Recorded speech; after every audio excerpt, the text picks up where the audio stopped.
I just want to address the active transportation, and Gerard was chief when he brought this up with our plan and that we had made with Chris Lowe at that time, having that active transportation. And I believe now, like, where the Hatchmont designs are not at that stage yet, it would be nice to include that and make the municipality accountable to providing that safety service to us, where we are working in partnership with them now.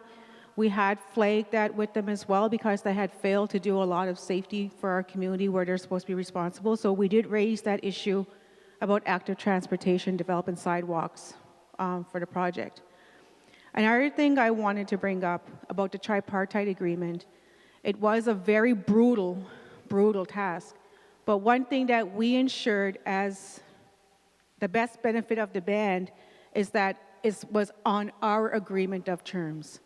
We didn't want the terms and agreement of INAC and INAC dictating the document to us. We wanted to have ownership of that agreement and how it was going to best benefit Buckingham. The other thing we did think about as well is that this process doesn't have to be duplicated again in another 10, 15 years because of the process of the surrender, the designation of the land, all these Indian Act land regimes that were left to be challenged with. The chief and council now, the chief and council back then, I'm sure back when Peter Pirro was alive, all said that at that time we're only allowed to build a basket shop on a highway. Well, this agreement, we can build more than a basket shop. And that's what we told Indian Affairs too, that we're not going to be limited and we're not going to allow the Indian Act to have any more barriers on what we want to do. Yes, for economic development, but also to the land that we never had access to on the south side, on the other side of that highway. Putting the services in there and accessing that 468 acres of banned land already for housing. So, I mean, like I just wanted to say that the project has been a huge one, and it was back in 2008 when we negotiated with the province. And when Gerard went in there and kicked the door in pretty much at Province House and said, no, we're not going to let you guys bypass us again, and we're going to make this project be the best benefit for our band. The vision has never failed. I think we have to do a lot of planning. I think we have to do a lot of these engagements. But the thing that was most important to me is that none of this was going to be based on assumptions, sending out false information. I wanted to make sure that the information that my community members were going to get was the most factual and the most thorough. We didn't want to just throw out any old plan and any old numbers. We wanted to make sure that there were appropriate studies done from our appraisals for the land and the fair market value. It's hard to do an assessment on land, banned land especially, because technically it's not our land, it's the land of the Queen. So how to get value for land you don't own was a challenge itself. Then we had to go through environmental assessment after environmental assessment to have all 5 of those parcels of land just to get surveyed. Then the wording of the survey. Sure, it was fine for the province, but it wasn't fine for the feds, and it definitely wasn't good for us. So we had to really make sure that we had everything in order. So there will, I don't know, we were faced with so many internal glitches, I guess we could say it. Even though we were still plugging away at the band level, there was always somewhere on each side that something had to be slowed down or stopped or challenged. But we got this far because we've been so resilient for this project. I'm not here to say, you know, this project is great. That's Buckingham's project. I just am someone just trying to help out. But all of that twinning, sure, that's not going to happen maybe for another 10 years. But I would hate to see any of our young people try to fight that process again. Like it's going through, if we do go through FNLMA, and if we do, that's fine. But that additions to reserve is never going away. That's just going to keep on challenging us every which way. I just wanted to bring up those points because I know they're important. And our land's held in fee simple. We have to do additions to reserve for that. And that, again, like we had land turned over in 14 months the last time, 12, 14 months. But it was it wasn't as big as this part here. So that land's held in fee simple. We had to make sure the agreement was actually relevant to lands held in fee simple and lands on reserve. So we have to get 2 permits for that project. And we have to do 2 separate BCRs for those projects, even though it's the same project. So it's, I can go on and on about how angry this project is. But that's just some of the things that I want to make sure that we are, the compensation, the agreement and stuff. Like Dwayne said, it's at the Executive Council of the Ministers now. It's passed at the Chief and Council level. It's passed at the Feds level. It met our satisfactory. We just have to wait for the province to approve it. And then I don't know if there's a draft that can go out yet. Maybe PJ will be best to address that. Of course, that's at Chief and Council level. I have to work in alignment with Chief and Council, but the agreement and stuff is all going to be here. Judy Cross was actually supposed to be here today with the agreement and to go through that exercise with the community members and do a tutorial online for everybody. And she didn't show up because of the storm. But we're going to have her come back within a week or 2 and make sure that it's done with all of you guys, and plus going door to door with the agreement as well over the next few months. Thank you, Rose. And just to follow up with that, yeah, it has been quite a road, you know, as mentioned by Rose, but with, you know, the help of Dwayne, Jason, Judy, and many others, we were able to overcome a number of challenges. When you're dealing with fee simple lands that are going to be transferred to the province, and when you deal with reserve lands that are going to have to be surrendered and then transferred to the province, and then you're dealing with a tripartite agreement, you're talking about, you know, the Department of Justice federally and provincially, so their lawyers have to agree with that. But before they agree with that, they're going to have to look at the surveyors, and we have to get agreement on legal descriptions and essentially who owns what, right?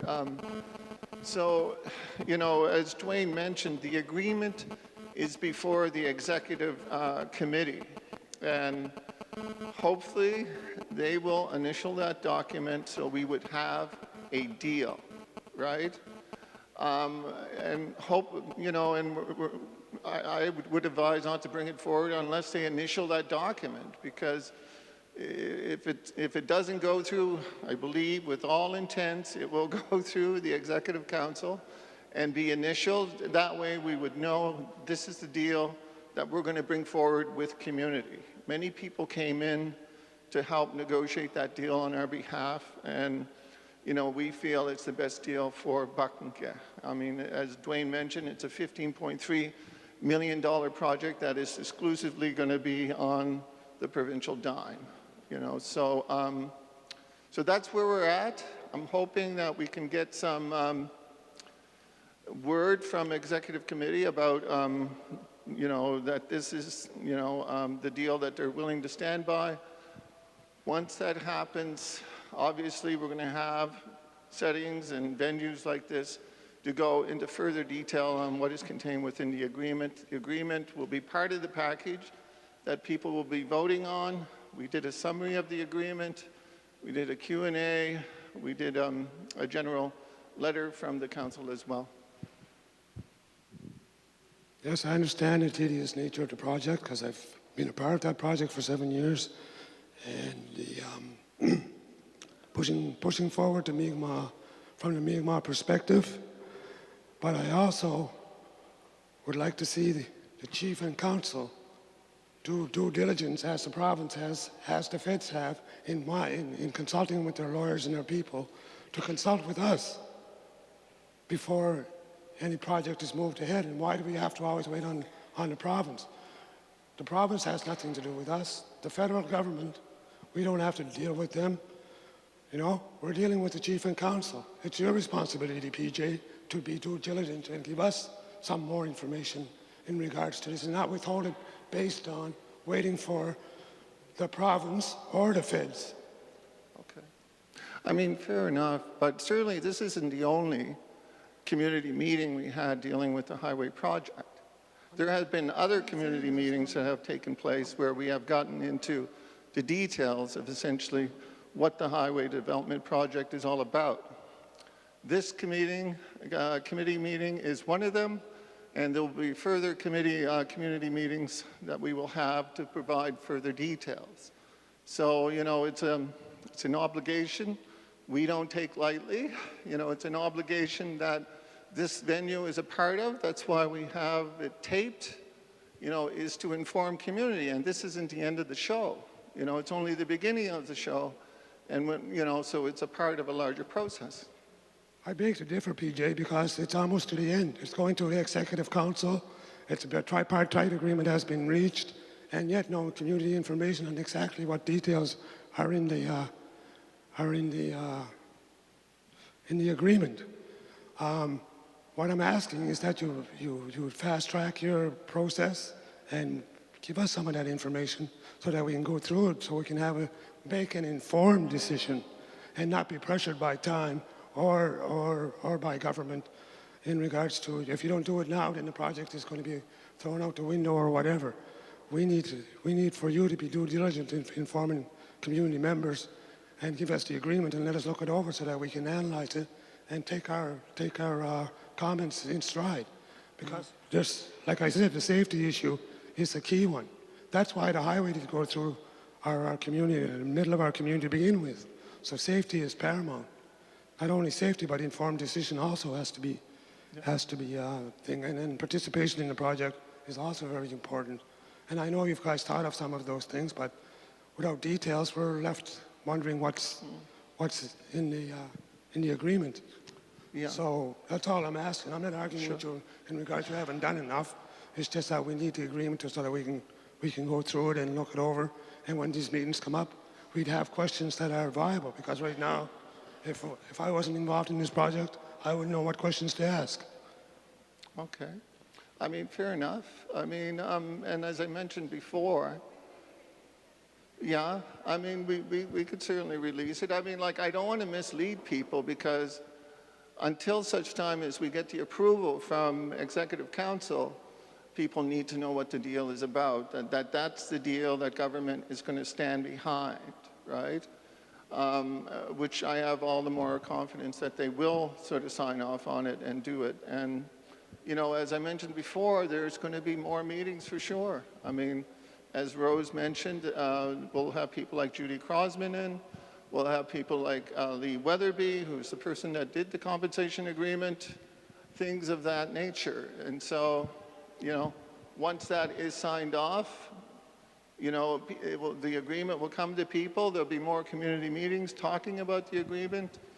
And, you know, people will make their informed decision about whether or not they're going to vote yes for this deal. And it's been ongoing for quite some time. And, you know, as mentioned within the timelines, you know, we're talking about, you know, a vote later on in the year and eventual construction in the summer. So we have time, certainly, and we will utilize this opportunity to bring it forward and have more discussions like this within community.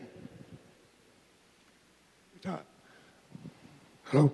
Yeah, I hear you talking about Lee Weatherby. See, look, my concern is that it's been 52 years, PJ. We've lost access to 65% of our land. 65% of our land. How do you put a value on that, fair market value on that issue? Lee Weatherby may be the expert, but has he lost half of his house for 52 years or any amount of time or lost any land in that time? The people that are really being affected are the people that need to determine whether your agreement is good enough or not. Not Lee Weatherby, not the province. I'm talking about our community here. Mm-hmm. And you keep running back to the province, back to the province, back to the feds. Well, I'm running to you. You come to us about what we think is a fair compensation for the loss and use of our land. Yeah, I believe we'll have those discussions, and we will. Just to follow up on the point about the compensation for the loss of access involving the highway right-of-way, severing our reserve lands, is not part of this compensation package, okay? I want to make that clear. The compensation related to the highway access issue is a specific claim which is not part of this compensation arrangement. So those dialogues and discussions are ongoing. They're subject to negotiation. And certainly when those progress, we'll bring that forward as well to community. The reason why that interchange is going in is because of the loss of land, as Dwayne talked about, for the last 52 years. That's the reason why the project is going through. The province has a responsibility in severing our lands and cutting off access. They even cut off access to Auntie Mason's house. They dug that road up a few times where we had to put it back as a community. I remember back in the day. So, you know, what you're saying, I know there's a specific claims process, but the province and the feds in this process have a compensation to pay also. Oh yeah, that's a separate claim. And when you look at the tripartite agreement, and thankfully, and there is no mention of that previous sort of claim that exists within the tripartite agreement relating to the reasons why this development project is progressing. It's completely distinct and separate, which it should be, right?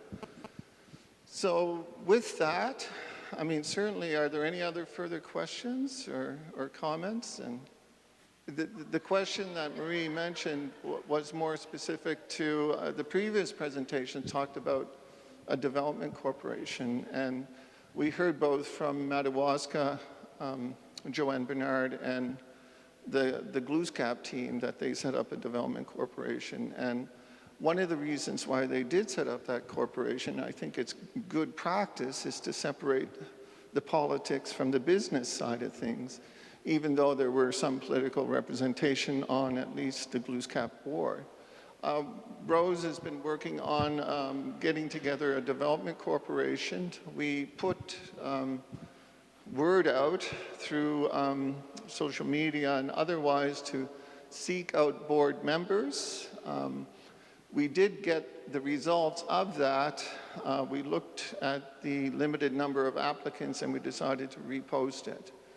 What I think we're going to have to do, you know, because I think, you know, just to follow some of the steps of Glooscap itself, that is to start really approaching people that we think would be a good, you know, qualified, highly qualified and capable people to approach them and to ask them to see if there is a willingness on their part to sit on our board of the Development Corporation. Rose, do you want to add anything to that? St. Mary's University was responsible for responding to the call for the proposal. We just finished that project 8 months ago, and we did put a call out for board of directors. The issue I had with the callbacks or the response for the callbacks was that there was not enough business or entrepreneurial representation on the board. There was a lot of legal and educational, and nothing that I felt that was relevant. And they had very little knowledge about Aboriginal economics.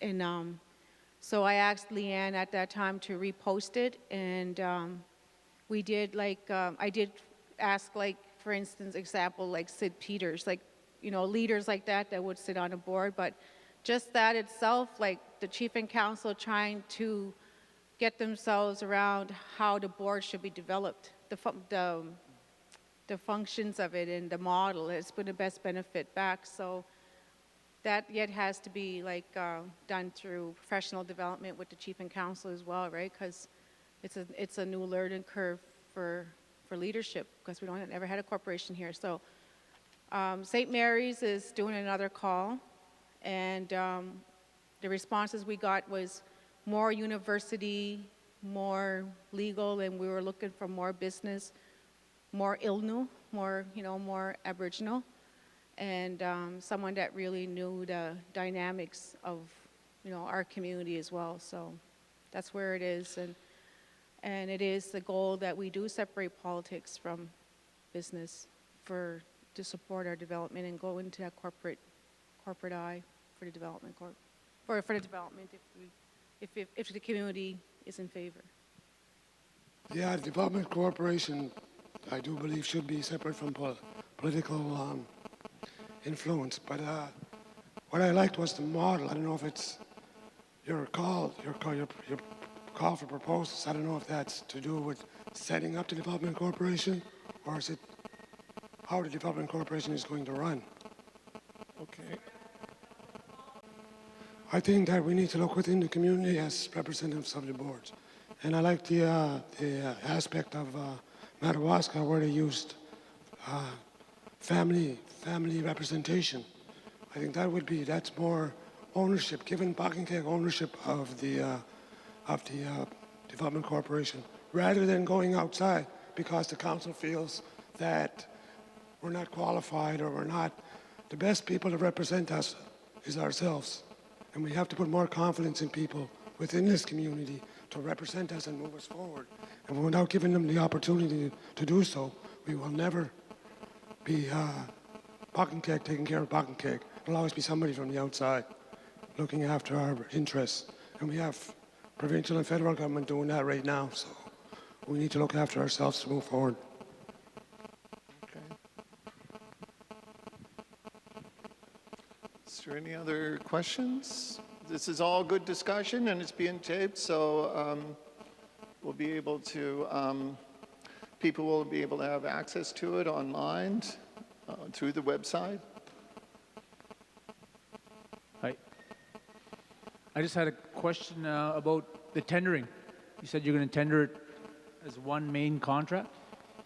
Is that the way they tendered the Member 2 one in the Millbrook? Just as comparison. Member 2 was, the bridge was tendered out by the province. I'm just trying to play it back in my mind. I believe the bridge was tendered out by the province for competitive bid and was built as such. The ramp work, I believe, was done by Member 2 Public Works. And I don't know if it was just the earthwork. I think it might have been just the earthwork and not the paving. That part I'm not sure of. I wasn't directly involved with it. It was kind of on the fringe, but it was Member 2 Public Works had a component, and the remainder was contractor. Okay, yeah, just wondering because, you know, that information would be good for this community, just to try to increase your, you know, your local content. If unbundling the project would increase that, it's beneficial for the community for sure. Yeah, it would be the process to go through to maximize Aboriginal involvement with the work. Then you could focus, if it's one contract, I'd like to think that you could focus on being successful at that and not worry about 4 or 5 contracts going out and then having to go through it and repeat it every time. That you get a contractor involved, get plugged into the contract that they would have, and hopefully get more benefit out of it. I would see that being more successful than having multiple separate contracts. I want to take this opportunity, I mean, you know, to really, you know, acknowledge the work that a number of people have come together to really make this happen. And there's been, as Dwayne mentioned earlier, this is the most complex file I think you said you've been working on throughout the duration of your career. So, you know, I really wanted to thank you and thank Jason for really being able to step up and really stick with us through the thick and thin of all of this. I mean, it's really a huge accomplishment. We're getting really close to a very long process that has, you know, been with us for a while. I mean, I know Rose and others have been really, you know, keeping this moving along. And I just want to take this opportunity to you know, provide a small token of our appreciation for you, Dwayne, for the work that you and Jason and many others have done for this project. And just thank you so much. And yeah, thank you very much. Thanks. Thank you. There's it's a project we worked on for several years. I actually changed, I'm still in the department. I changed jobs 2 years ago, and I said to the management, I said, this project I'd like to take along with me. So I have a full-time job, plus I've carried this file along with me because it was something that I didn't want to walk away from close to the end, and You and Rose probably would have shot me as well if, if I tried that. So it's been a great project to be involved with. Thank you, Dwayne. And at this moment, can I ask Gerard and John R., could you please come up? I mean, and as mentioned, Gerard mentioned that, you know, there's been quite a history to this file. I mean, over the years, I mean, many people have worked on it and have really, you know, seen the vision of the community and, you know, realizing the huge potential that a highway development project like this presents. So, you know, it's a dream, it's a vision that has been held by many, and I want to offer a small token of appreciation for you and your leadership in really keeping the dream alive and allowing us to be where we are today, to really think about, you know, to be in this position, to think about, you know, planning for future generations. So this is a small token of our appreciation for what you have done and recognition of your leadership. Thank you. John? You know, thank you very much. I mean, many people, like I said, have come together to make this happen. And Rose, is there anything you want to add? I know that this project is big and scary. I'm scared too. Because I've always heard my grandparents regret having their names on that document. And one thing I'm going to say in front of camera, that those signatures on that agreement are not my grandparents'. They were forged. And that's why I am very aggressive, I guess, to say for words on this project. And it's not only something I believe in, something I see, it's something that I've seen my past leaders have passion to fight for what was rightfully ours to begin with. So I know this seems like I'm having session after session, but as we move along, the sessions are going to get more informative. This is just one of these ways we really want to get out and communicate. We have our youth in the community that take part in helping us with that technical work and keeping that work in Buckingham. And I have to respect the words of our past leaders saying that Buckingham should be leading Buckingham. We should have to keep the work here. We did our leakage study. We know how much we're losing in the community. Why not keep that here?